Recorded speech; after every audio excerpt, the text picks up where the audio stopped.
Dan apakah Anda masih ingat ya pada saat lalu ketika Pak Jokowi dipecat oleh PDIP, bahkan menyebut biar waktu yang menguji. Nah, akhirnya apa?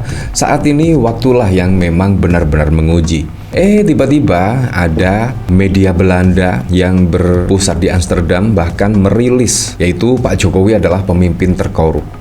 Pada saat lalu memang menjadi hadiah tahun baru ya, kemungkinan bagi yang tidak suka dengan kepemimpinan Pak Jokowi di akhir periodenya. Kalau kita lihat pada pilpres, pada pilkada, ya Anda bisa menilainya sendiri lah. Dan bahkan juga sudah diingatkan oleh akademisi, oleh mahasiswa, oleh pengamat politik dan lain sebagainya bahwa tindakan Pak Jokowi itu adalah tindakan yang mencederai setidaknya demokrasi di Indonesia. Ya, tetapi tidak dihiraukan dan akhirnya saat ini waktulah yang benar-benar menguji kepemimpinan Pak Jokowi seperti apa.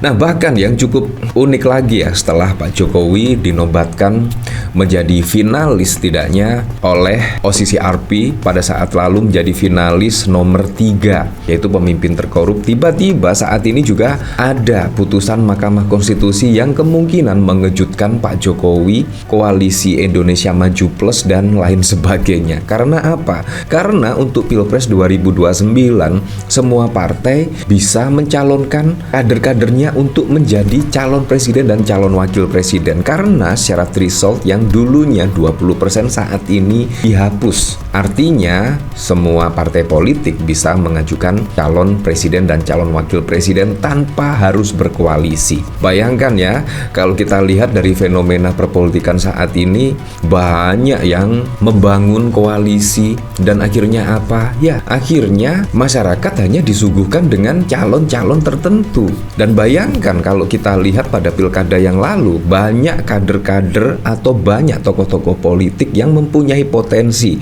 untuk bisa memperbaiki, memimpin di daerah-daerah tertentu, tetapi tidak bisa mengajukan atau tidak mendapatkan tiket untuk maju pada pilkada. Bayangkan, padahal menurut saya calon-calon tersebut sangat bisa sekali untuk memimpin daerah tersebut. Ya, seperti pada saat lalu Anies Baswedan. Anies Baswedan padahal sudah digadang-gadang maju pada pilkada Jakarta, tetapi di penghujung pendaftaran Anies Baswedan tidak mempunyai tiket. Karena apa? Karena Nasdem, PKB dan bahkan juga dari PKS bergabung dengan Koalisi Indonesia Maju Plus. Bayangkan, ini menurut saya juga termasuk mencederai demokrasi. Bayangkan, padahal menurut hasil survei Anies Baswedan dan bahkan juga Basuki Cahayapurnama itu mendapatkan elektabilitas yang cukup tinggi, berada di angka 30% dan Ahok di 20%. Menurut saya sangat wow sekali ketika Anies dan bahkan Ahok tidak mempunyai tiket maju pada konsultasi pilkada. Nah, menurut saya putusan Mahkamah Konstitusi ini bukan tanpa sebab ya. Kemungkinan sebab-sebab itulah akhirnya MK memutuskan syarat threshold pada Pilpres 0% dan Pilkada 7,5%. Menurut saya angka yang cukup ideal lah untuk pencalonan pada Pilkada dan juga Pilpres.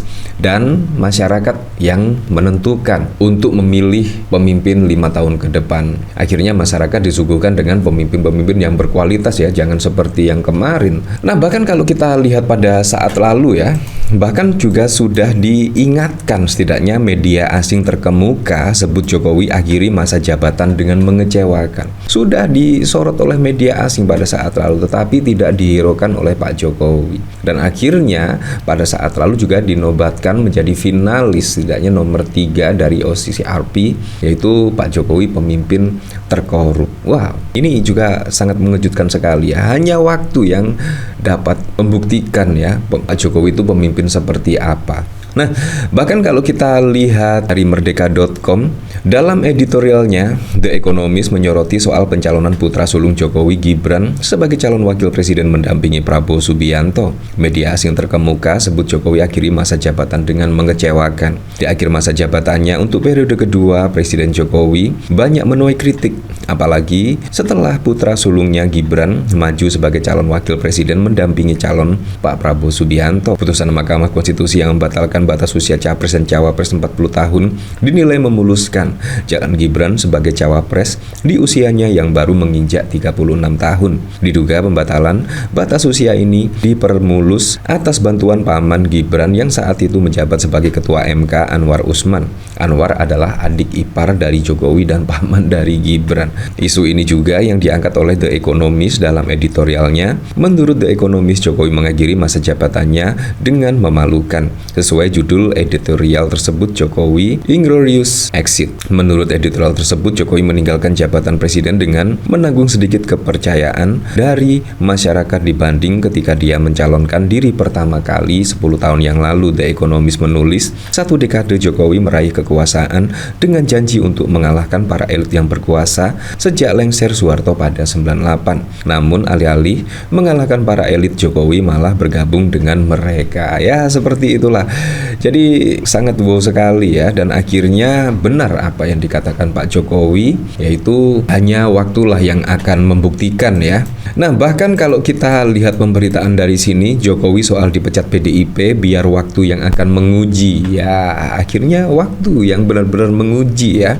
Mulai dari rilisan OCCRP dan bahkan juga putusan MK, dan akhirnya juga MK pun tidak setuju ya dengan apa yang telah dibangun, koalisi-koalisi yang telah dibangun. Akhirnya juga calon-calon pada pilkada yang lalu itu sangat wow sekali, dan bahkan juga jauh dari harapan dari masyarakat. Dan bahkan kalau kita lihat tingkat ketertarikan untuk mengikuti konsentrasi pencoblosan pada pilkada yang lalu itu turun drastis dibandingkan dengan pilpres yang lalu. Bayangkan, hampir separuhnya masyarakat bahkan enggan memilih calon pemimpinnya, khususnya di DKI Jakarta misalkan 40% lebih itu golput dan bahkan tidak memilih. Ya, karena apa? Karena masyarakat DKI Jakarta itu berharapnya Anies dan bahkan Ahok yang akan menjadi konsentrasi pilkada Jakarta. Tetapi gara-gara syarat thresholdnya yang pada saat lalu masih belum dirubah oleh MK itu sebesar 20%, dan akhirnya